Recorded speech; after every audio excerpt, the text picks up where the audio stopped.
विद्यार्थी मित्रांनो, या व्हिडिओमध्ये पाहूया आपण शिक्षक पात्रता परीक्षा 2015 मध्ये जो पेपर काही कारणास्तव कॅन्सल करण्यात आला होता, त्या पेपरमधील सर्व गणिताची स्पष्टीकरणं पाहूयात लगेच.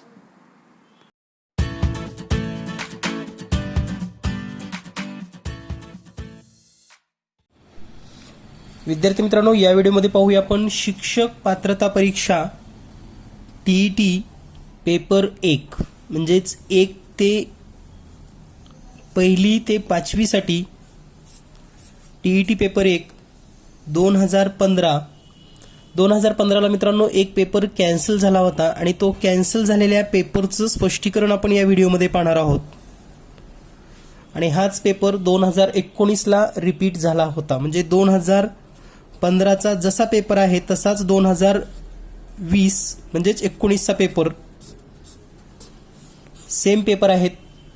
या पेपरमध्ये कोणत्या प्रकारचे प्रश्न विचारले होते किंवा नेमकं प्रश्नाचं स्वरूप काय आहे, कोणत्या प्रकारचे प्रश्न येऊ शकतात, सर्व माहिती आपण या व्हिडिओमध्ये घेणार आहोत. तर पाहूयात पहिला प्रश्न. तर या ठिकाणी जो पहिला प्रश्न आहे, प्रश्न क्रमांक 91, 6,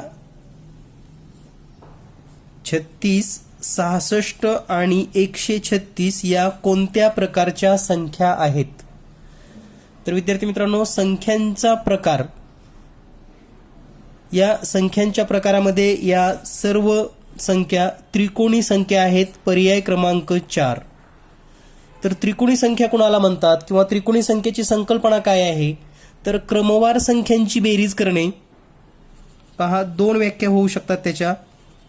क्रमवार संख्यांची बेरीज आणि दुसरं म्हणजे कोणत्याही 2 क्रमवार संख्यांच्या गुणाकाराची निम्मी. तर या ठिकाणी क्रमवार संख्यांची बेरीज पण तेवढीच असते. उदाहरणार्थ जर आपण पाहिलं, 1 अधिक 2 अधिक 3 अधिक, म्हणजे या तिन्हीची जर बेरीज केली 1, 2 आणि 3 तर बेरीज येते 6. तर या ठिकाणी पहिली संख्या 6 आहे. त्याचप्रमाणे जर आपण 36चं पाहिलं तर 1 अधिक 2 अधिक 3 अधिक 4 अधिक 5 अधिक 6 अधिक 7 अधिक 8 यांची बेरीज येते 36. म्हणजे ही क्रमवार संख्यांची बेरीज आहे, हे लक्षात घ्या या पहिल्या व्याख्येनुसार. आणि दुसऱ्या व्याख्येनुसार 2 क्रमवार संख्यांच्या बेरजेची निम्मी जर केली आपण, उदाहरणार्थ पहा, 3 गुणिले 4 हा गुणाकार जर केला तर तो येतो 12 आणि याला जर आपण 2 न भागलं तर उत्तर येतं 6. तर या ठिकाणी ज्या संख्या दिलेल्या आहेत त्या क्रमवार संख्यांच्या गुणाकाराच्या निम्म्या आहेत. आता आपण जर 36 पाहिलं तर 8 गुणिले 9, 8 9 72, छेदामध्ये 2 बरोबर 36. आता बऱ्याच विद्यार्थ्यांना प्रश्न पडतो की मी डायरेक्ट 8 गुणिले 9च का घेतलं किंवा 4 गुणिले 3च का घेतलं, दुसरं का घेतलं नाही? कारण आता हे ऑलरेडी मला माहिती आहे की यांच्याच गुणाकाराचं निम्म केल्यानंतर हे येतं. म्हणजे हे तुम्हाला सुद्धा सरावाने तुमचं जर समजा दृढीकरण झालं तर तुम्हाला सुद्धा या संख्या सर्व तोंडपाठ होऊन जातात. तर अशा 1 ते 100 पर्यंत एकूण 13 त्रिकोणी संख्या आहेत. त्या सर्व त्रिकोणी संख्या तुम्हाला माहिती असणं गरजेचं आहे. माहिती नसेल तर आपल्या चॅनलवर त्रिकोणी संख्या नावाने एक व्हिडिओ आहे, त्रिकोणी संख्या. तर आपण हा व्हिडिओ पाहू शकतात. या व्हिडिओमध्ये त्रिकोणी संख्येच्या सर्व संकल्पना, सर्व माहिती दिलेली आहे. जीनियस मॅथ या चॅनलवरच तुम्हाला हा व्हिडिओ मिळेल. त्रिकोणी संख्या आणि त्याची विशेष माहिती. यानंतर आपण पुढील प्रश्न पाहूयात. पुढील प्रश्न आहे, एकूण रकमेपैकी A कडे 0.6 पट आणि B कडे 2/5 पट रक्कम आहे. जर B पेक्षा A कडे 560 रुपये जास्त आहेत तर A कडील रक्कम किती? आता पहा, या ठिकाणी हा प्रश्न का दिला असेल तुम्हाला, म्हणजे आपल्याला हे पण कळलं पाहिजे की या प्रकारचाच प्रश्न का दिला. या ठिकाणी हे दशांश अपूर्णांक आहे, इथं अपूर्णांक दिलेला आहे. तर तुम्हाला हे दशांश अपूर्णांक किंवा अपूर्णांक यांचं रूपांतर करता येतं का, हा त्याचा पाठीमागचा बेस असतो. म्हणजे सोप्याच गोष्टी असतात, त्याचा वापर आपल्याला करता आला पाहिजे. आता आपण जर पाहिलं ए कडील रक्कम किती आहे, ए कडे आहे 0.6 आणि बी कडे किती आहे, तर बी कडे त्यांनी अपूर्णांकात दिले 2/5. 5 न जर ह्या 2ला भागलं तर 5 एक 5, शून्याचा भाग बसेल 20 होतं, 5 चोक 20, म्हणजे बी कडे आहे 0.4. तर या ठिकाणी पहा आता ए कडे 0.6 म्हणजे जास्त आहे, बी कडे 0.4 म्हणजे कमी आहे. आणि ह्या दोन्हीतील जो फरक दिलेला आहे आपणास तो आहे 560 रुपये. म्हणजे 0.6 वजा 0.4 ही रक्कम जर समजली आपण तर या ठिकाणी ही रक्कम येते 560. आता हा जो फरक आहे तो आहे 0.2 आणि 0.2 म्हणजे 560 असेल. तर ती संपूर्ण रक्कम किती असेल, तर ती रक्कम आपल्याला 1 मानावी लागेल. 1 ती रक्कम असेल 1. तर 1 बरोबर किती, जर या ठिकाणी आपण त्रैराशिकची मांडणी केली तर पहा 1 गुणिले 560 0.2. या ठिकाणी दशांश चिन्ह घालवण्यासाठी अंशाला पण आपण 10 गुणाकार करूयात, छेदाला पण 10 गुणाकार करूयात. म्हणजे 5600 भागिले 2 होईल. आणि या ठिकाणी जर आपण याची वजाबाकी केली म्हणजे भागाकार केला तर बे 1 बे, बे दोन्ही 4, 1 उरले, 82 16 आणि हे 2 शून्य म्हणजे 2800 ही एकूण रक्कम आहे. लक्षात घ्या, एकूण रक्कम आहे 2800. आपल्याला काय वाटतं, उत्तर आलं की लगेच पर्याय 1 क्रमांकला टिक करावं. परंतु प्रश्नात काय विचारले पहा, ए कडील रक्कम किती. ए कडे किती आहे 0.6 पट, म्हणजे एकूण रकमेच्या 0.6 पट. म्हणजे या ठिकाणी आपण असं पण लिहू शकतो 2800 गुणिले 0.6. तर या ठिकाणी जर आपण हा गुणाकार केला तर हा गुणाकार येतो 1680. पर्याय क्रमांक 2. तर बारकाईनं पहा, तुम्हाला एक गोष्ट लक्षात आली असेल, तुमचं जर बेसिक चांगला असेल तर हे सर्व प्रश्न अगदी सहज सोप्या पद्धतीने तुम्ही सोडवू शकतात. यानंतर पाहूया आपण नेक्स्ट क्वेश्चन. पुढील प्रश्न आहे, प्रत्येक पृष्ठावर 1 याप्रमाणे ए ते एफ अशी 6 अक्षरे असलेली घनाकृतीची मांडणी खाली दर्शवलेली आहे. याच्यावरून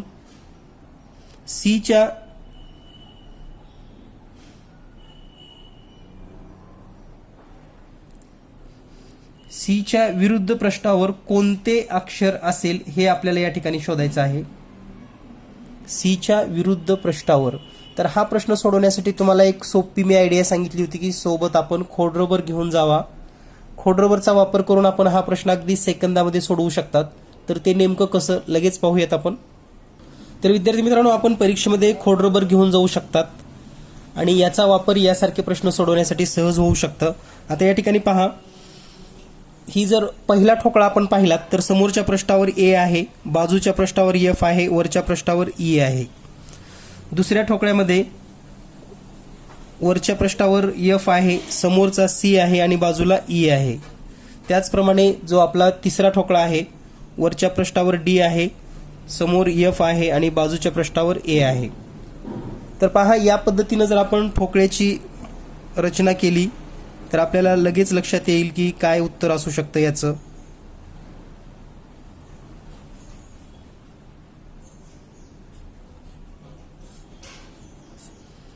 निरीक्षण करून पण आपण सोडवू शकतात, परंतु जर तुम्ही खोडरबरचा वापर केलात तर आणखी लवकर हा प्रश्न आपण सोडवू शकाल. तर त्याचा नेमकं वापर कसा करायचा हे आपण समजून घेऊयात. तर या ठिकाणी जर पहिला घनठोकळा पाहिला आपण, ई वर आहे तर आपण या ठिकाणी ई लिहू शकता. म्हणजे आपण जर असं धरलं तर हे ई झालं. त्यानंतर समोरच्या पृष्ठावर ए आहे तर हे ए आणि बाजूच्या पृष्ठावर एफ आहे म्हणजे या ठिकाणी येईल एफ. आता या ठिकाणी आपल्याला सांगितलेलं आहे शेवटचा आता प्रश्न पाहूयात, कारण शेवटच्या पृष्ठावर एफ आणि ए दोन दिसतात आपल्याला. तर या ठिकाणी एफ आणि एचा जर विचार केला आपण तर या पद्धतीने दिसतो. म्हणजे एफ हा समोरच्या बाजूला आहे, समोर हा एफ आलेला आहे, बाजूला ए, तर वरच्या बाजूला असेल डी. त्यानंतर आता सीई एफचा जर विचार केला आपण तर पहा, ई या बाजूला गेलेला आहे इकडं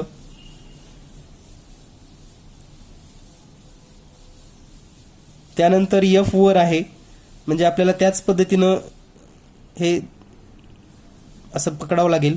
हे एफ वर आलेलं आहे, ई बाजूला आहे, तर ईच्या समोर या ठिकाणी सी आलेला आहे. या पद्धतीनं आता जे राहिलेलं अक्षर असणार आहे ते म्हणजे ए बी सी डी, म्हणजे या ठिकाणी राहिलेल्या पृष्ठावर हे बी असेल. म्हणजे या ठिकाणी जास्त विचार करायची गरज नाही, तुम्हाला अगदी सहज सोप्या पद्धतीने तुम्ही हे प्रश्न सोडवू शकतात. आणि आपल्याला विचारले सीच्या विरुद्ध पृष्ठावर, सीच्या विरुद्ध पृष्ठावर, तर या ठिकाणी पहा हा आहे सी. आता सीच्या विरुद्ध पृष्ठावर म्हणजे याची खालची बाजू पाहावी लागेल आपणास, तर या ठिकाणी आहे ए, म्हणजे एच्या विरुद्ध सी, सीच्या विरुद्ध ए, म्हणजे उत्तर असेल पर्याय क्रमांक 3. तर एकदा जर तुम्ही हे खोडरबर तयार केलं, अगदी 20 ते 30 सेकंदामध्ये तुम्ही हे करू शकतात, लिहू शकतात. तर तुम्हाला मग कोणताही प्रश्न विचारू द्या, जसं की बीच्या विरुद्ध एफ आहे, सीच्या विरुद्ध तर पाहिला आपण ईच्या विरुद्ध डी आहे, म्हणजे कोणताही प्रश्न अगदी सहज सोप्या पद्धतीने तुम्ही सॉल्व्ह करू शकतात. यानंतर पाहूया आपण पुढील प्रश्न. पुढील प्रश्न आहे, खालील पर्यायातील दर्शवलेल्या संख्या इतक्या वस्तू काही मुलांना वाटायच्या आहेत, तर कोणत्या वस्तूचे समान वाटप होणार नाही? तर या ठिकाणी कोणत्या वस्तू समान वाटप होणार नाही याचाच अर्थ असा आहे की विभाज्यतेच्या कसोट्या वापरून आपणास या संख्यांना कोणत्या संख्येने भाग जातो हे चेक करता आलं पाहिजे. म्हणजे दिलेले 3 पर्यायाला संख्येने भाग जातो, एका पर्यायाला संख्येने भाग जात नाही. तर या ठिकाणी आता 2 ने तर भाग जाण्याचा प्रश्नच नाही, कारण एकक स्थानी 9 9 9 9 आहे. 3 ने भाग जातो का चेक करा एखाद्या संख्येला, 4 ने जातो का चेक करा. म्हणजे हे सर्व चेक केल्यानंतर आता सरावानी या प्रश्नाचं उत्तर मला माहितीच आहे, किंवा यापूर्वी हा प्रश्न सोडवण्यात आल्यामुळं या संख्यांना 11 ने भाग जातो. आणि 11ची कसोटी काय सांगते, एकाडेक संख्येची बेरजेतील फरक 0 किंवा 11 असला पाहिजे. पहा, या दोन्हीची बेरीज आणि या दोन्हीची बेरीज जर केली तर बेरीज आली 3 आणि 7 10, 1 आणि 9 10, आणि यांचा जर फरक पाहिला आपण 10 वजा 10 म्हणजे 0, तर या संख्येला 11 ने भाग जातो.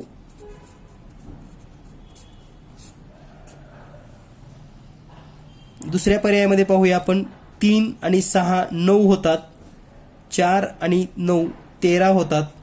यांचा जर फरक पाहिला आपण 13 वजा 9, तर हा फरक येतो 4, म्हणजे याला 11 ने भाग जात नाही.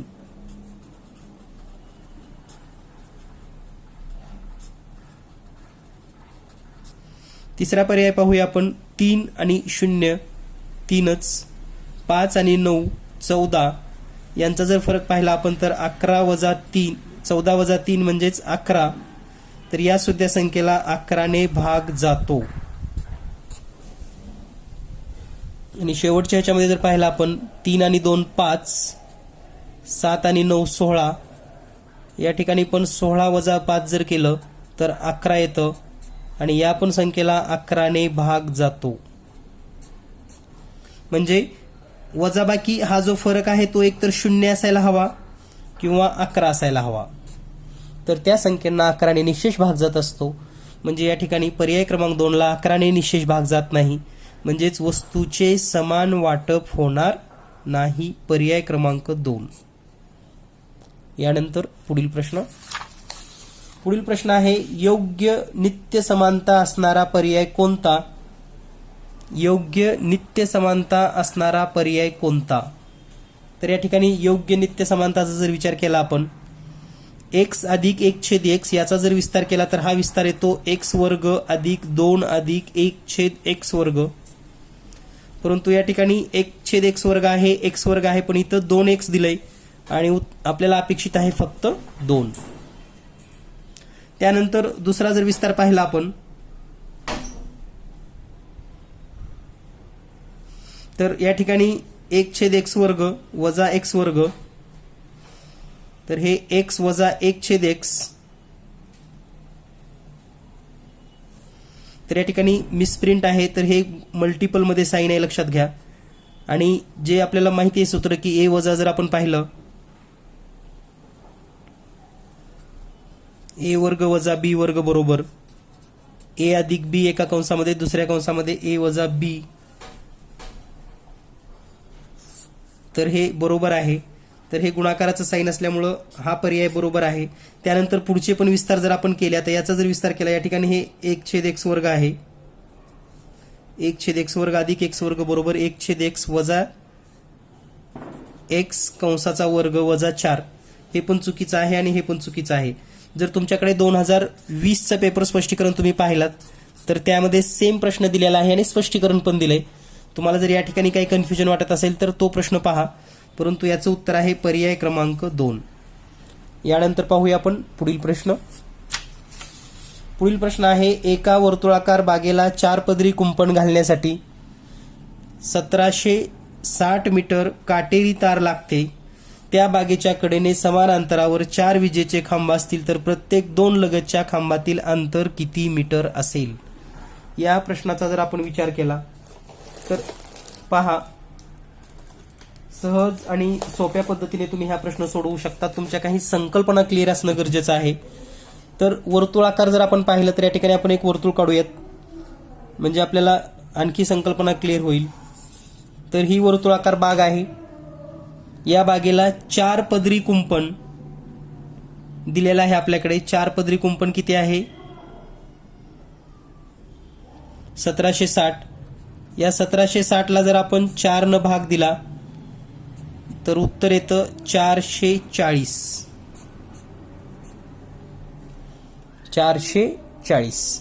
हे 440 आपण 4 न का भाग दिला तर 4 पदरी इतका आहे, म्हणजे एक जो वर्तुळाचा परिघ असेल हा एक जी फेरी असेल ती किती असेल? 440.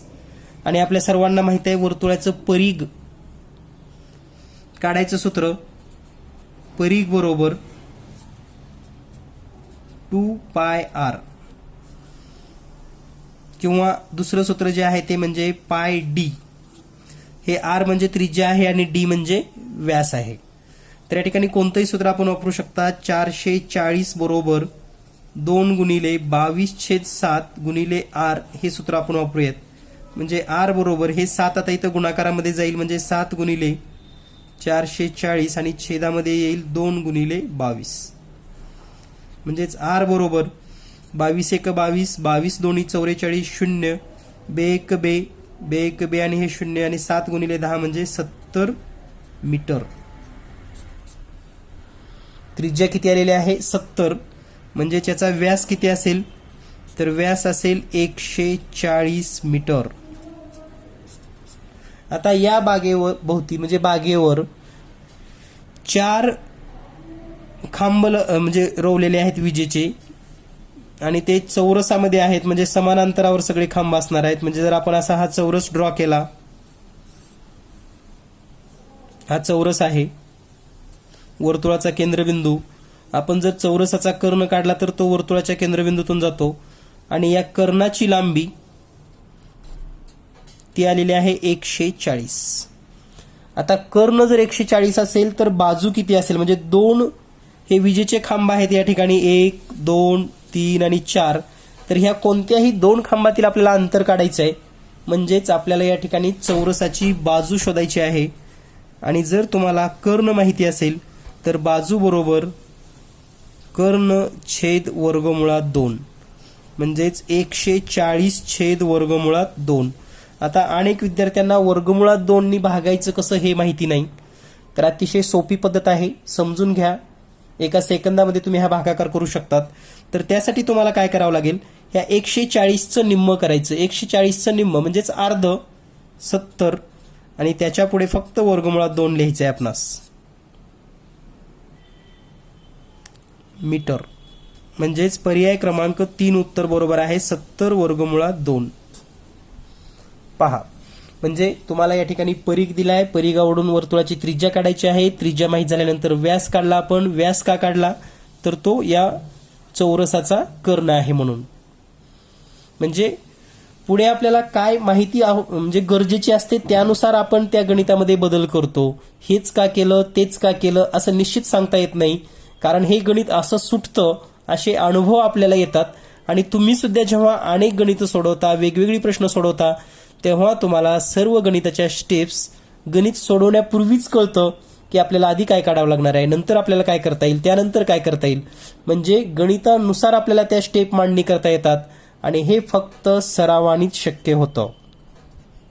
कोणतीही जादू नाही किंवा काहीही नाही. तुम्ही सराव करा, नक्कीच तुम्हाला त्याचा फायदा होतो. यानंतर पाहूया आपण पुढील प्रश्न.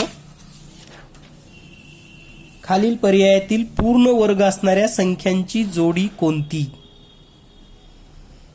तर खालील पर्यायामध्ये पूर्ण वर्ग असणाऱ्या संख्या. आता पूर्ण वर्ग असणाऱ्या संख्या जर आपण पाहिल्या, वर्ग संख्येचं एक वैशिष्ट्य माहिती असू द्या तुम्हाला. वर्ग संख्या चं वैशिष्ट्य, आता हे वैशिष्ट्य या ठिकाणी सांगायची का गरज पडली सांगतो. तर ह्या सर्व दशांश अपूर्णांकातील संख्या आहेत आणि दशांश अपूर्णांकाच्या संख्येचा जो वर्ग असतो तो वर्ग करण्याची एक विशिष्ट पद्धत किंवा नियम असा आहे.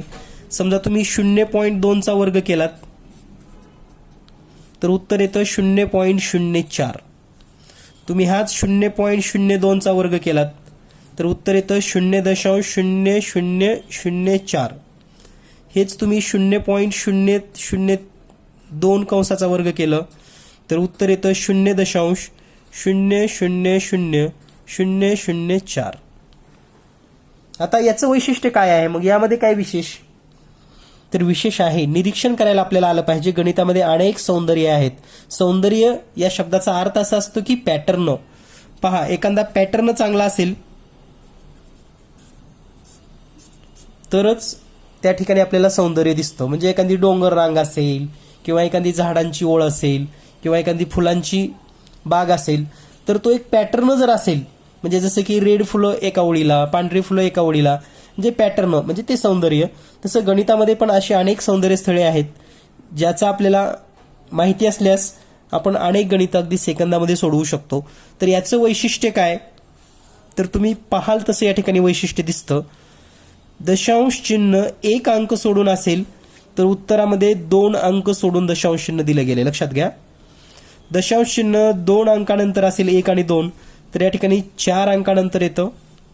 दशांश चिन्ह 3 अंकानंतर असेल तर या ठिकाणी 6 अंकानंतर दशांश चिन्ह आलेलं आहे इथं. मग याचा काय फायदा आपल्याला, तर आहे फायदा. तो काय पहा, म्हणजे दशांश चिन्ह वर्ग करताना एकतर 2 संख्या, 4 संख्या किंवा 6 संख्या सोडूनच दिलं जातं. 3 संख्या सोडून कुणी दशांश चिन्ह देत नाही, 1 संख्या सोडून कुणीच देत नाही, 5 संख्या सोडून पण कुणी देत नाही. आणि आपल्याला पर्यायामध्ये, पहिल्या पर्यायामध्ये जर तुम्ही पाहिलात 0.625 3 अंक आहेत, म्हणजे ही वर्ग संख्या नाही. पहिला पर्याय सेकंदात कट झाला. पहा, म्हणजे एखाद्या नॉलेजचा आपल्याला कसा फायदा होतो हे तुम्हाला या उदाहरणातून लक्षात येत असेल. त्यानंतर आता एक महत्वाची गोष्ट आपण या ठिकाणी जर निरीक्षण केली तर हे शून्य काहीच कामाचं नाही आपल्याला. आपण इथं कितीतरी शून्य लिहू शकता पुढे असे. फक्त संख्येपासूनच विचार करायचा असतो. त्यामुळे दुसऱ्या पर्यायामध्ये जर पाहिलं आपण या ठिकाणी हे शून्य कट करूयात, म्हणजे हा पण वर्ग असू शकत नाही. तिसऱ्या संख्येमध्ये हे शून्य कट करा. 3.24 2 अंक आहेत, 5.29 2 अंक आहेत. चौथ्या पर्यायामध्ये हे शून्य कट करा, एकच अंक आहे, म्हणजे हा पण वर्ग संख्या होऊ शकत नाही. म्हणजे फक्त 3.24 अँड 5.29 या 2च वर्ग संख्या आहेत. म्हणजे उत्तर आहे पर्याय क्रमांक 3. इतकं बेसिक सांगण्याचं कारण हे आहे, अनेक विद्यार्थी असे आहेत की त्यांना दशांश संख्येचा वर्ग सुद्धा करायला अडचणी येतात. येत नाही असं नाही, विद्यार्थी हुशार आहेत, भरपूर अभ्यास करता तुम्ही, परंतु सराव नसल्यामुळं किंवा बऱ्याच वर्षाचा गॅप पडल्यामुळं अशा घटना घडतात. त्यामुळं स्वतःला गणित येत नाही असं कुणीही म्हणत जाऊ नका. म्हणजे अनेक विद्यार्थ्यांचा मनामध्ये न्यूनगंड आहे की मला गणित येत नाही, मला गणित येत नाही, हे वाक्य यापुढे कधीही बोलत जाऊ नका. त्याचं कारण सांगतो. आता साधं मी म्हणू शकतो की मला विज्ञान जमत नाही, मी म्हणू शकतो की मला इतिहास जमत नाही. जमत नाही असं नाही, आपण त्याचा सराव करत नाही. पहिली गोष्ट आपण सराव करत नाही. दुसरी गोष्ट प्रश्न सोडवण्याची डेअरिंग करत नाही. त्यानंतर बेसिक कन्सेप्ट समजून घेत नाहीत. अनेक बाबी आहेत. आतापर्यंत जेवढे उदाहरणं सोडवली ना ते सर्व बेसिक कन्सेप्टर होती. म्हणजे तुमचं बेसिक जेवढं स्ट्रॉंग असेल तेवढं तुम्ही गणित सोडवण्यामध्ये रस घेऊ शकता. त्यामुळे हे बेसिक गोष्टी तुम्ही परफेक्ट करणं गरजेचं आहे. सराव करणं, वारंवार प्रश्न सोडवणं, तरच तुमची प्रॅक्टिस होऊ शकते आणि तुम्हाला गणित अतिशय सोपं, म्हणजे मी तर म्हणतो की जगातील सर्वात सोपा विषय गणित आहे. या पद्धतीने तुम्ही हे प्रश्न सोडवू शकतात. यानंतर पुढील प्रश्न पाहूया आपण. काही 100 रुपये आणि काही 50 रुपये किमतीच्या नोटा असलेल्या पाकिटात पावणे 66,000 रुपये आहेत. यावरून त्या पाकिटामध्ये फक्त 50 रुपये किमतीच्या नोटांची संख्या किती असू शकेल? तर पहा, दिलेल्या माहितीनुसार प्रश्न अतिशय सोपा आहे. म्हणजे एक पॉकेट आहे किंवा एक थैली आहे असं समजूयात आपण. एक थैली आहे पैशाची याच्यामध्ये, आणि ह्याच्यामध्ये 100 रुपयाच्या काही नोटा आहेत आणि 50 रुपयाच्या काही नोटा आहेत, आणि एकूण रक्कम जी आहे ती आहे पावणे 66. पावणे 66 म्हणजेच काय? 65,750 रुपये एवढी रक्कम या पिशवीमध्ये आहे. आता आपण पर्याय चेक करायचे. पर्याय चेक करायचे म्हणजे काय? 50ची संख्या काय असू शकते? पहिल्या पर्यायानुसार जर 1012 या 50 रुपयाच्या नोटा असतील तर याला जर आपण 50 न गुणलं तर उत्तर येते 50,600. आता पहा, आपल्याकडे 65,750 रुपये आहेत. वर 50 रुपये आहेत. इथं 50 रुपये आलेत का? वर 600 रुपये आलेत. आणि आता राहिलेले तर सर्व 100च्याच नोटा आहेत. मग 100च्या कितीही नोटा घेतल्या तरी ते 50 रुपये होऊ शकणार नाहीत. म्हणजे या ठिकाणी 50 संख्या न आल्यामुळं हा पर्याय चुकीचा आहे. म्हणजे पहा किती बेसिक कन्सेप्ट आहे, लक्षात घ्या. तुमच्याकडे 450 रुपये आहेत. 450 रुपये तर 50ची किमान एक तरी नोट आवश्यकच आहे. किमान एक नोट, तरच तुमचे 450 रुपये होऊ शकतात.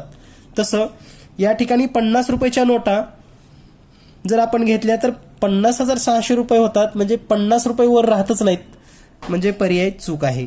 दुसऱ्या पर्यायानुसार जर आपण पाहिलं, याला जर आपण 50 न गुणलं, 1315 गुणिले जर 50 केलं तर हे उत्तर येतं 65,750. आता ही रक्कम बरोबर 65,750 इतकी आली. मग आता 100ची नोट कुठं आहे? मग याच्यामध्ये नाही 100ची नोट. म्हणजे 100ची नोट आपण ही या नोटेनुसार 100ची रक्कम घेऊच शकत नाही, कारण ऑलरेडी रक्कम पूर्ण झाली. म्हणजे हा पण पर्याय चूक आहे. त्यानंतर 658ला जर आपण 50 न गुणलं तर काय होईल? 32,900 रुपये रक्कम होईल. पुन्हा या ठिकाणी 900 आलेत. 50 मध्ये 50 रुपये येणं अपेक्षित आहेत, हे लक्षात घ्या. त्यामुळे हा पण पर्याय चुकीचा आहे. राहिला पर्याय आता 723 गुणिले 50 करूयात आपण. तर हा गुणाकार येतो 36,150, म्हणजे 50 आलं. आणि 50 आलं की मग बाकी आता 100च्या कितीही नोटा घेतल्या तर काही प्रॉब्लेम नाही आपल्याला, हे लक्षात घ्या. आपल्याला या ठिकाणी 100च्या नोटांची संख्या विचारलेली नाही. फक्त 50च्या किती नोटा असू शकतात? तर पर्याय क्रमांक 4 इतके असू शकतात. यानंतर पुढील आहे पहा, 9 आंब्याची किंमत 396 रुपये आहे. तर 4.34 डझन आंब्याची किंमत किती असेल? सहज सोप्या पद्धतीने तुम्ही सोडवू शकता. तरीही याचं स्पष्टीकरण पाहूया आपण. 9 आंब्याची किंमत आहे 396 रुपये. यावरून आपल्याला किती आंब्याची काढायची आहे? 4.34 डझन. तर पहा, 4 डझन म्हणजे 4 गुणिले 12 म्हणजेच 48 आंबे झाले, अधिक 3/4. 3/4 म्हणजे पाऊण डझन, आणि पाऊण डझन म्हणजे तुम्हाला माहिती आहे 9 आंबे होतात. म्हणजे हे 9 टोटल होतील 57. आता आपण त्रिराशिक मांडू शकतो. 9 आंब्याला 396 रुपये, तर 57 आंब्याला किती रुपये? तर या ठिकाणी जर आपण पाहिलं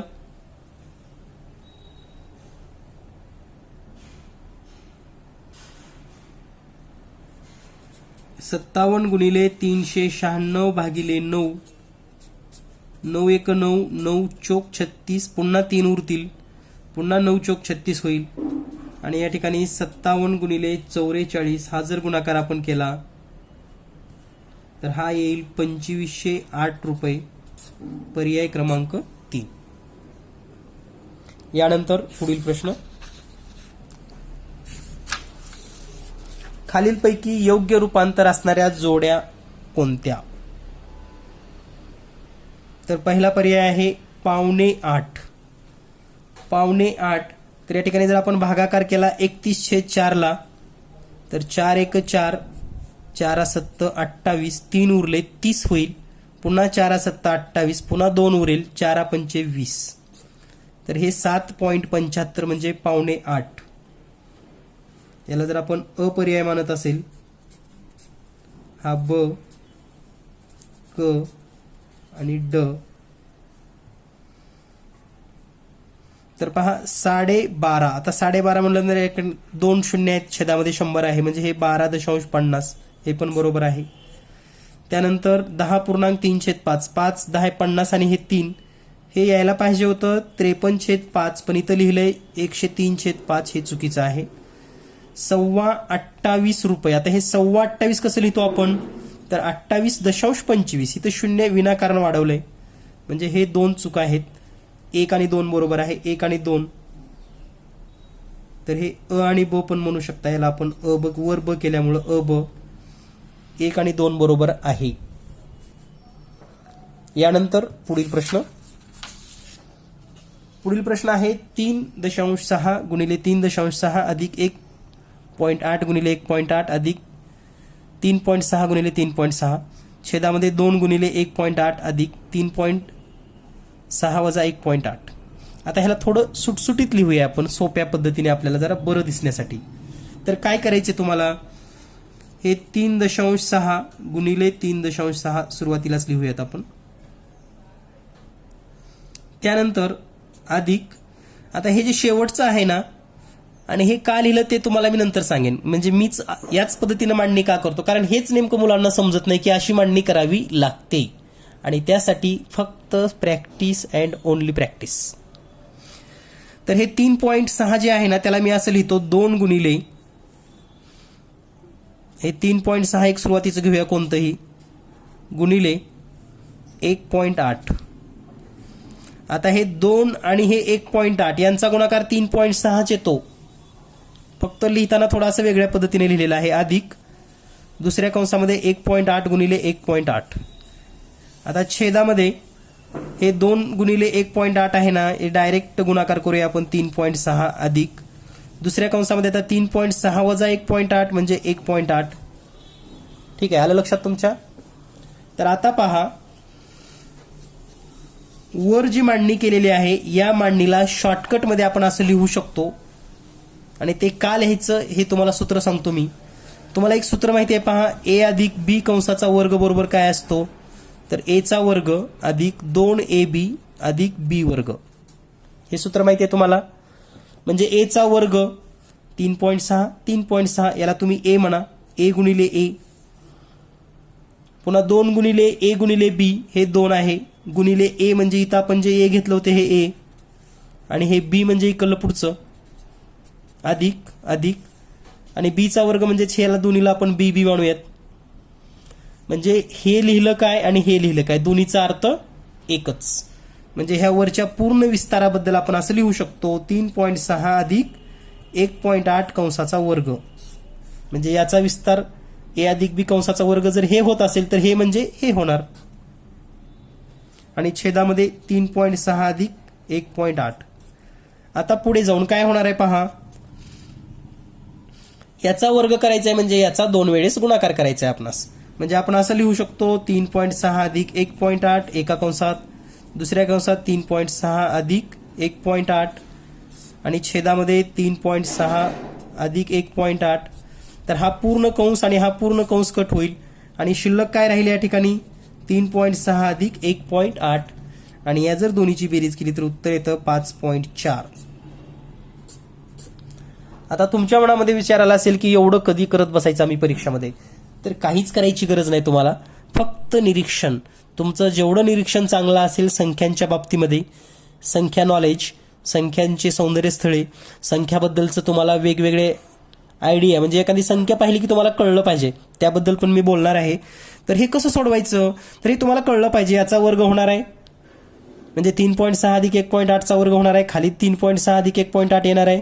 जसं हे खालचा एक कंस वरचा एक कंस कटून जाणार आहे, म्हणजे राहणार आहे ह्या दोन्हीची बेरीज. एवढं तुम्हाला कळालं की उत्तर लगेच सेकंदामध्ये तुम्ही लिहू शकतात. हे तुम्हाला समजावण्यासाठी इतका विस्तार केलेला आहे. तर संख्यांचं वैशिष्ट्य म्हणजे काय, समजा तुम्ही एखादी संख्या जर पाहिली, म्हणजे उदाहरणार्थ 70, तर तुम्हाला काय काय सांगता आलं पाहिजे, ही समसंख्या आहे का, समसंख्या आहे.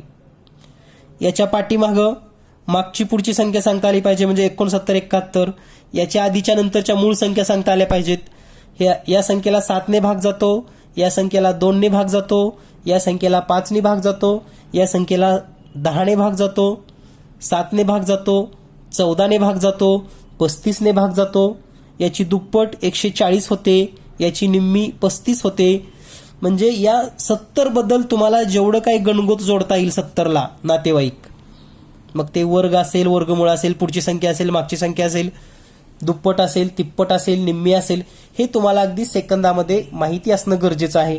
हे झालं आता 70 बद्दल. समजा मी 64 लिहिलं तर तुम्हाला लगेच लक्षात आलं पाहिजे, समसंख्या आहे, वर्गसंख्या आहे, घनसंख्या आहे, 32ची दुप्पट आहे, 64ची दुप्पट 128 येते, 64चं वर्गमूळ 8 येतं, 64चं घनमूळ 4 येतं. म्हणजे हे जे नॉलेज आहे यालाच आपण त्या संख्येचं सौंदर्य असं म्हणतो सोप्या भाषेमध्ये. खूप काही अवघड सांगायला गेलं की मग आपल्याला डोक्यावून जातं, त्यामुळे सहज सोप्या पद्धतीने शिका. यानंतर पाहूया आपण पुढील प्रश्न. पुढील प्रश्न या ठिकाणी जो दिलेला आहे, खालील समद्विभुज चौकोनामध्ये, तर या ठिकाणी जे माहिती दिलेली आहे याच्यामध्ये थोडी मिसप्रिंट आहे लिहिण्यामध्ये, जसं पेपरमध्ये आहे तशीच या ठिकाणी लिहिली गेली आहे. तर थोडक्यात आकृतीची माहिती सांगतो मी तुम्हाला आणि प्रश्न काय विचारला ते पण आपण समजून घेऊयात. तर या आकृतीमध्ये या चौकोनाची ही जी खालची बाजू आहे, म्हणजे एस पासून टी पर्यंत, एस टी बरोबर 38 आहे, त्यानंतर एस क्यू 9 आहे, आर टी पण 9 आहे. तर पहा आता हे जर टोटल 38 असेल, हे जर 9 असेल आणि हे 9 असेल, आणि या 38 मधनं हे 9 वजा करा, 9 वजा करा, म्हणजे 18 वजा करा, तर ही मधली बाजू येते 20. त्यानंतर तुम्हाला या त्रिकोणाचा कर्ण दिलेला आहे 15, हा पण 15 आहे, आणि काटकोन त्रिकोणाच्या त्रिकुटानुसार, पायथागोरसच्या प्रमेयानुसार हे जर 15 असेल, हे 9 असेल, तर हे येतं 12, हे पण 15, हे 9, तर हे असेल 12. पायथागोरसचे त्रिकुट आहेत 9, 12 आणि 15. तर आपल्याला काय विचारलंय, छायांकित केलेला भाग, म्हणजे हा रंगवलेल्या भागाची परिमिती आणि छायांकित न केलेल्या भागाची परिमितीमध्ये काय फरक आहे. आता आपण जर या फक्त आयताची जर परिमिती पाहिली, आपण आयताची परिमिती, तर ही परिमिती येते 20, 20, 12 आणि 12 यांची बेरीज करायची आपल्याला. 20 अधिक 20, 12 अधिक 12. सूत्र वगैरे पाठ नसेल तरी तुम्ही अगदी सोप्या पद्धतीने हे सोडवू शकतात. बेरीज येते 64, 64. कोणाची, ज्याला आपण रंगवलेलं नाही. आता रंगवलेल्या भागाचा जर विचार केला तर हा एक त्रिकोण आणि या त्रिकोण, याची परिमिती जर पाहिली आपण 15, 12 आणि 9, म्हणजे एका त्रिकोणाची परिमिती 12 अधिक 15 अधिक 9, तर ही परिमिती येते 36. आणि मग दोन त्रिकोणाची परिमिती किती होईल, कारण दोन्ही त्रिकोणाला आपल्याला रंग दिलेला आहे, छायांकित केले, रेखांकित केलेला आहे. तर दोन त्रिकोणाची 36च्या दुप्पट 72, आणि या दोन्हीमध्ये कितीचा फरक आहे, मग 72 आणि 64 यामध्ये फरक कितीचा आहे, 8चा. म्हणजे छायांकित केलेल्या भागाची परिमिती आणि छायांकित न केलेल्या भागाची परिमितीमध्ये फरक आहे 8चा. पर्याय क्रमांक 1. यानंतर पुढील प्रश्न, 2/7 व 3/5 या दोन संख्याच्या दरम्यानची सर्वात मोठी संख्या खालील पर्यायातील कोणती आहे. तर पहा दिलेल्या माहितीनुसार 2/7 व 3/5 यांच्या दरम्यान असावी आणि मोठी असावी. तर सुरुवातीला आपण या 2/7चं जर दशांश अपूर्णांकामध्ये रूपांतर केलं तर ते येतं 0.28 आणि 3/5चं जर दशांश रूपांतर केलं तर 0.60. किमान 2 अंकापर्यंत लिहा. जर पूर्ण भाग गेला तर पुढे एक शून्य द्यायला शिका. त्यानंतर आपण याचं जर दशांश अपूर्णांक पाहिलं 3/4 तर हे येईल 0.75. 5/9चं जर पाहिलं तर 0.55 येईल. 4/11चं दशांश अपूर्णांक 0.36 येईल आणि 2/3चं दशांश 0.066. तर आता याच्या दरम्यानचा जर विचार केला 0.28 पासून 0.60 पर्यंत तर हे 0.75 आहे. हे तर पर्याय कटच झाला. हा पण 0.66 आहे. हा पण कट झाला. राहिले 2 पर्याय 0.28 ते 0.60 मध्ये 0.36 आणि 0.55. यामधला मोठा पर्याय आहे 0.55 म्हणजे 5/9. म्हणजे या प्रश्नाचं उत्तर आहे पर्याय क्रमांक 2. यानंतर पुढील प्रश्न. समान तुकडे करण्यासाठी 105 मापाच्या दोरीचे दोन्ही टोकं जुळवली. त्यानंतर त्या दुपदरी दोरीला 3 ठिकाणी कापले तर प्रत्येक तुकड्याची लांबी किती असेल? तर पहा ही दोरी 105 मीटर लांबीची आहे. ती अशी आपल्याला जोडायची आहे आणि समान अंतरावर 3 ठिकाणी कापायचे. समजा हे एक ठिकाण, दुसरं ठिकाण आणि तिसरं ठिकाण. ठीक आहे. तर किती तुकडे झाले? 1 2 3 4 5 6 आणि 7 म्हणजे 105 भागिले तर भागाकार येतो 15 मीटर. आता 15 मीटर पर्यायामध्ये तर नाही, परंतु 1500 सेंटीमीटर आहे आणि 15 मीटरचं सेंटीमीटरमध्ये 1500 सेमी होतं.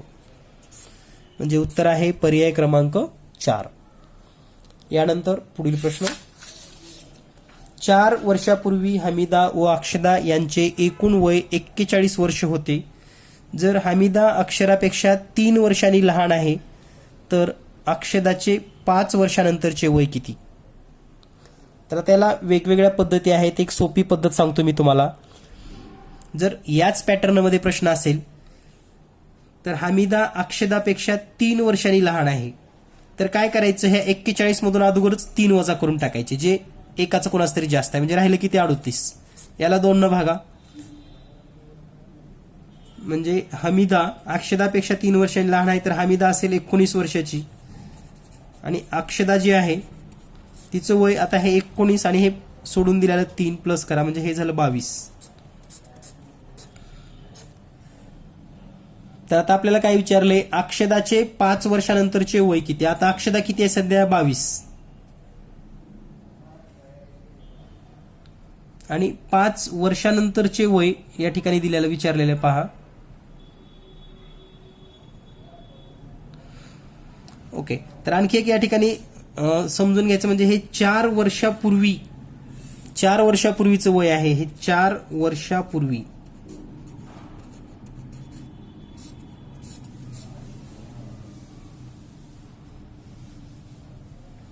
म्हणजे आज किती वय असेल मग यांचं? आज तर आज हमीदा असेल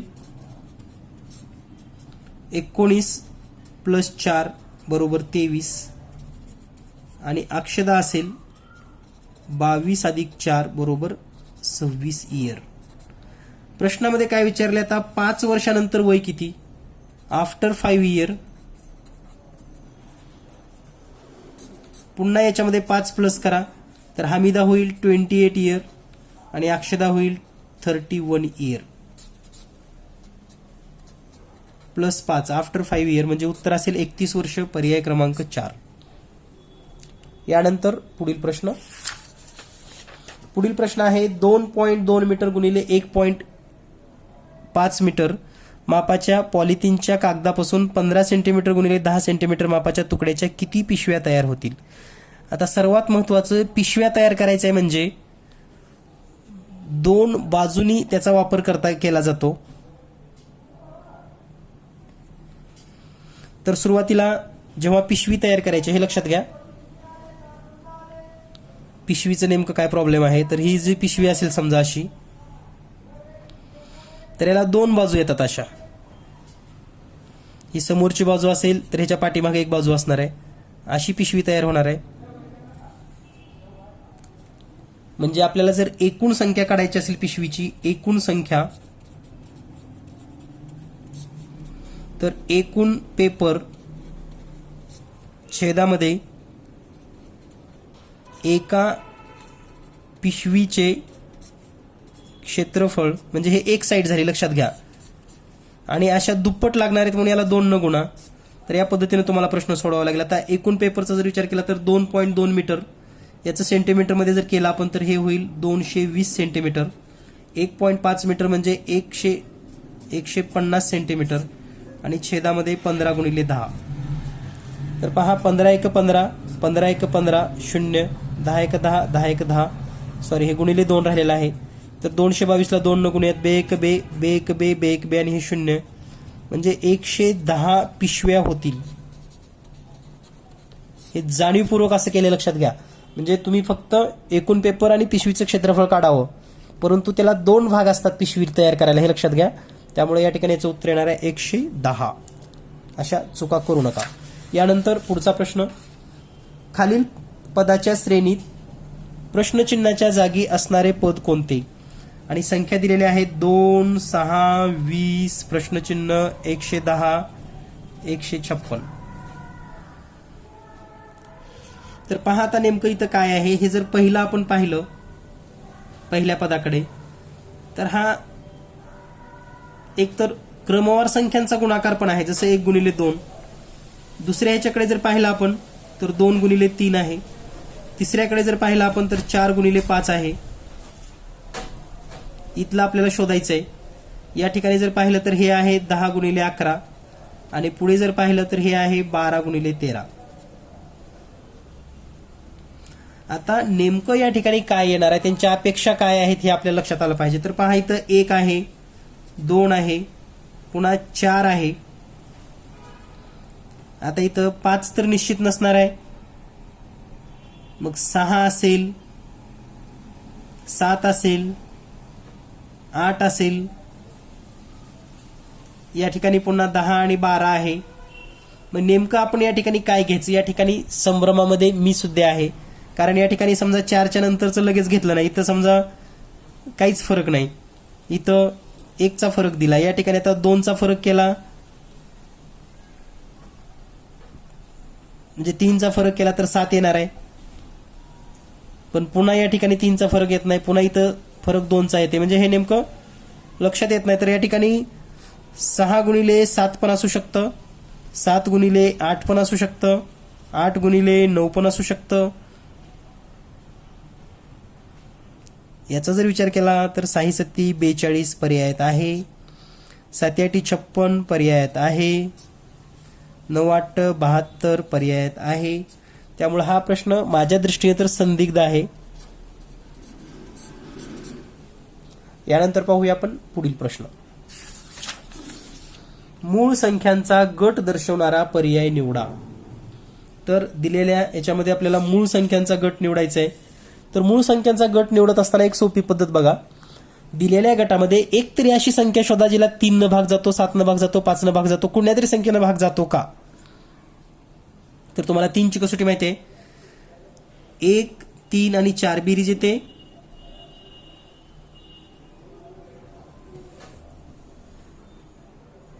13, 3 ने भाग जात नाही. 1, 7, 9 बेरीज येते, 17, 3 ने भाग जात नाही.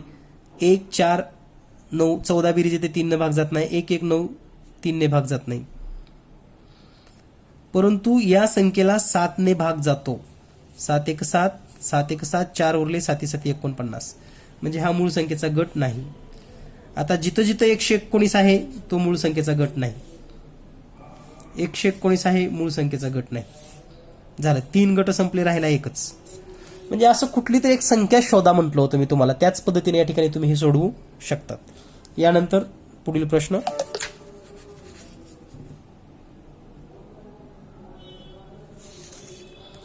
2012 साली प्रजासत्ताक दिन गुरुवारी साजरा झाला, तर त्याच वर्षी लोकमान्य टिळक पुण्यतिथीचा वार कोणता असेल? तर पहा, अतिशय सहज सोप्या पद्धतीने तुम्ही हे सोडवू शकतात. 2012 साली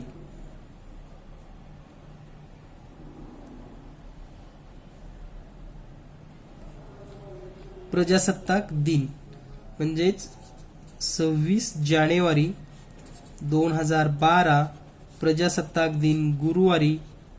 आणि आपल्याला विचारले लोकमान्य टिळक पुण्यतिथी म्हणजे 1 ऑगस्ट 2012चा वार. तर पहा, आपण जर जानेवारीचे दिवस पाहिले, आता शिल्लक दिवस 26 तारखेनंतर शिल्लक दिवस 5 असतात. फेब्रुवारी लीप वर्ष आहे म्हणजे शिल्लक दिवस 1. मार्च शिल्लक दिवस 3. एप्रिल शिल्लक दिवस 2. मे शिल्लक दिवस म्हणजे काय लक्षात आलं का? एकूण महिन्यात दिवस किती असतात? 30. त्याला 7 न भागलं की राहिलेले 2 असं. तर मे मध्ये 31 दिवस, 7 न भागलं की बाकी 3. पुन्हा जून 2, जुलै 3 आणि ऑगस्टची 1 तारीख. तर यांची बेरीज करूया. बेरीज करताना पण आपण 2 संख्येची बेरीज करूयात. 5 आणि 1 6, 3 आणि 2 5, 3 आणि 2 5, 3 आणि 1 4. पुन्हा 4 आणि 6 10, 5 आणि 5 10 आणि 10 आणि 10 20. कोणत्याही पद्धतीने करू शकतात. या 20 ला 7 न भाग देऊया आपण. बाकी आलेली आहे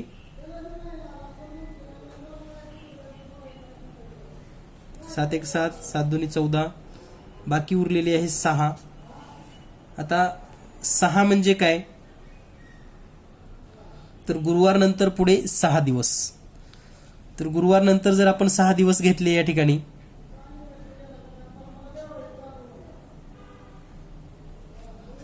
तर उत्तर येतं बुधवार.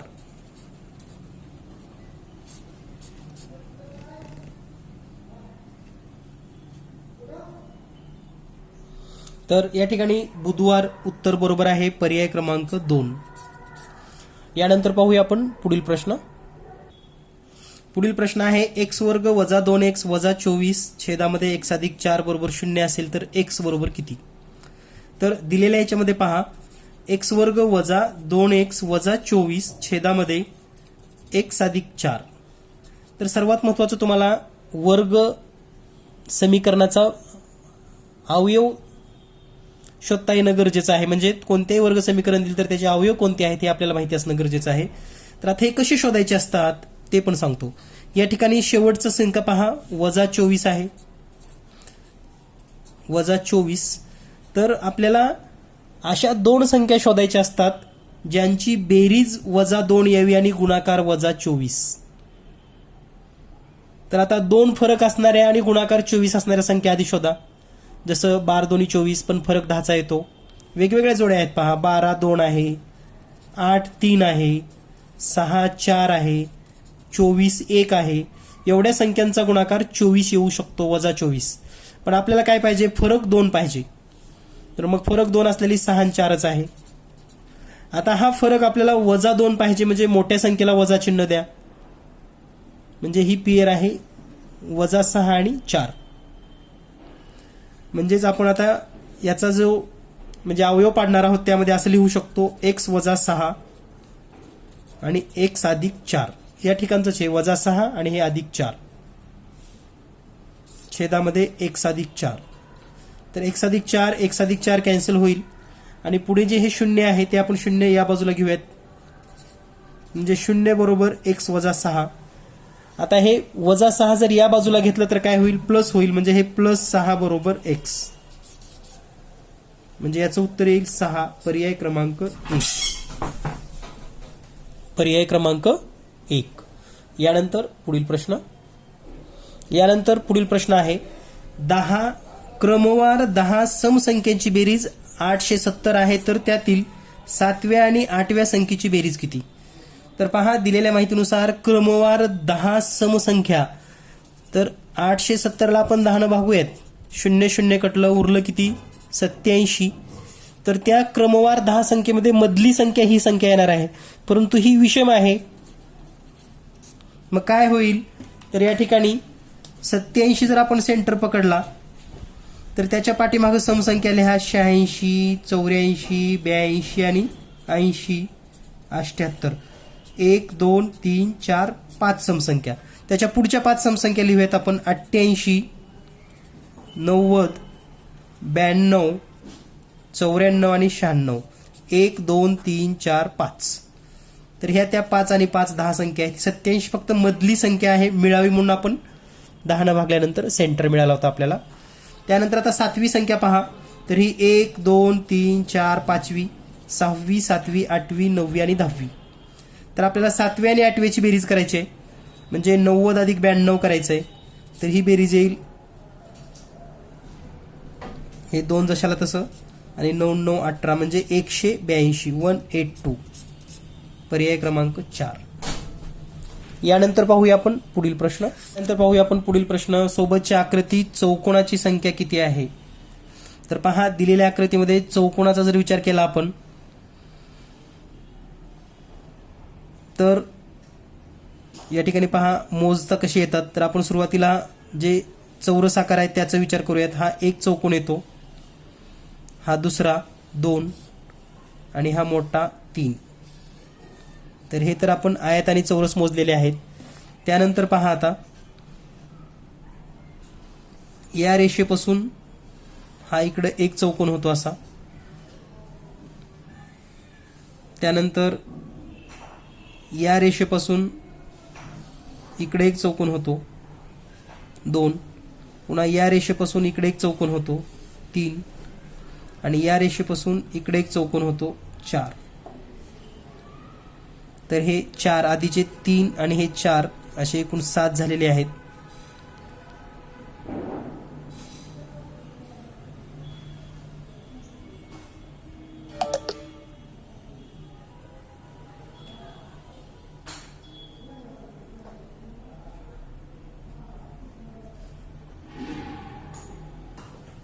त्यानंतर पहा आता ही रेषा या ठिकाणी आपण चौकोन काढूयात. हा असा हा एक चौकोन होतो, या रेषेपासून इकडे एक, तसंच या रेषेपासून इकडे एक, या रेषेपासून या ठिकाणी एक असा आणि या रेषेपासून हा एक, म्हणजे हे पुन्हा +4 टोटल झाले 11. आणि त्यानंतर हा जो मधला चौरस आहे हा एक +1 म्हणजे टोटल 12 या ठिकाणी चौकोन आहेत. पर्याय क्रमांक 2 उत्तर बरोबर आहे. यानंतर पुढील प्रश्न. पुढचा प्रश्न आहे 7 स्टार 8 7 स्टार 4 या संख्येत स्टारच्या जागी समान अंक असेल व त्यांच्या स्थानिक किमतीतील फरक 5 9 9 4 0 असेल तर तो अंक कोणता? तर पहा, जर असा प्रकारचा प्रश्न कधीही आला तुम्हाला 9 9 4 0 हा जर फरक दिला असेल आणि दोन्ही ठिकाणी समान अंक असेल तर याचं उत्तर या 5च्या नेक्स्ट अंक घ्यायचा. नेक्स्ट म्हणजे पुढचा. तर 5च्या नेक्स्ट काय आहे? 6. तर या प्रश्नाचं उत्तर आहे 6. यदाचित इथं 7 असतं तर आपण उत्तर लिहिलं असतं 8. इथं 9 असतं, 9 येणारच नसतं, इथं कधीच 9 येत नाही, 8 पर्यंतच येतात. 2 असतं तर उत्तर 3, 4 असतं तर उत्तर 5. मग 5च्या पुढे कोणता अंक आहे? 6, म्हणून उत्तर 6. यानंतर पुढील प्रश्न. पुढचा प्रश्न आहे आपल्याला किंमत काढायची आहे. तर या ठिकाणी हे 1 असेल असं गृहीत धरून या ठिकाणी उत्तर आपण शोधूयात, कारण इथं प्रिंट मिस्टेक होती. तर हे जर 1/c असेल भागिले या ठिकाणी हे v आहे, पुन्हा गुणिले कंसात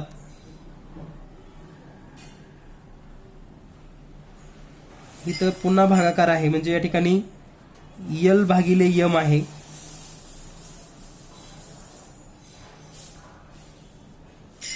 गुणिले.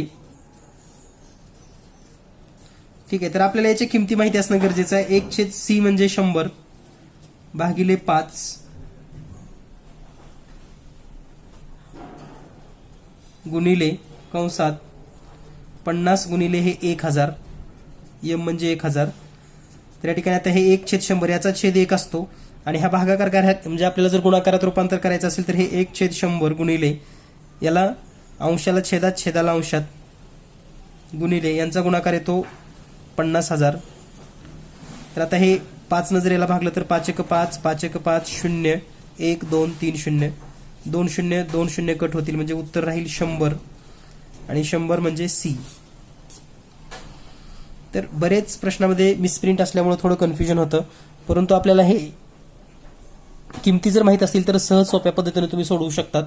तर सर्वांनाच माहिती आहे व्ही ला 5 आहे आणि एक्स ला 10 आहे. आता याच्या पुढच्या काही संख्या जर आपल्याला लक्षात ठेवायचं असेल तर एक वाक्य लक्षात ठेवा, LCD, यम म्हणजे माझा. तुमच्या घरामध्ये जो LCD असतो त्याला फक्त एवढंच म्हणायचं LCD माझा म्हणजे यम. तर यल म्हणजे 50 असतं, सी म्हणजे 100, डी म्हणजे 500 आणि यम म्हणजे 1000. तर हे जर वाक्य लक्षात राहिलं तुमच्या LCD माझा तर तुम्ही 50, 100, 500, 1000 हे लक्षात ठेवा. यानंतर पुढचा प्रश्न आहे खालीलपैकी योग्य विधान कोणते. पहिलं विधान आहे एकरूप बाजू असणाऱ्या समांतरभुज चौकोनाला समभुज चौकोन म्हणतात. बरोबर आहे. एकरूप कोन असणाऱ्या समांतरभुज चौकोनाला आयत म्हणतात, असणाऱ्या आयताला चौरस म्हणतात, हे पण बरोबर आहे. म्हणजे या ठिकाणी अ ब क सर्व बरोबर आहे. पर्याय क्रमांक 4. यानंतर पुढील प्रश्न. यानंतर प्रश्न क्रमांक 28 व 29 हे आलेखावरचे प्रश्न आहेत. सोपा होता आलेख, परंतु या ठिकाणी बऱ्याच मिसप्रिंट असल्यामुळं तो प्रश्न आपण या ठिकाणी सोडवून घेऊ शकत नाही. आणि शेवटचा जो 30वा प्रश्न होता, पुनर्रचित अभ्यासक्रम 2012 नुसार इयत्ता 4थीच्या गणित विषयाच्या पाठ्यक्रमात रचनेत 7 क्षेत्राचा खालीलपैकी कोणत्या नव्या क्षेत्राचा स्वतंत्रपणे समावेश करण्यात आला. तर त्यामध्ये म्हणजे तो प्रश्न आपण 2020च्या पेपरमध्ये पण सोडवून घेतलेला आहे. सेम प्रश्न आलेला आहे, त्यामुळे आपण हे 3 प्रश्न या स्पष्टीकरणामध्ये ड्रॉप करत आहोत. याची सर्व विद्यार्थ्यांनी नोंद घ्यावी आणि सर्वांना परीक्षेसाठी खूप खूप शुभेच्छा. धन्यवाद.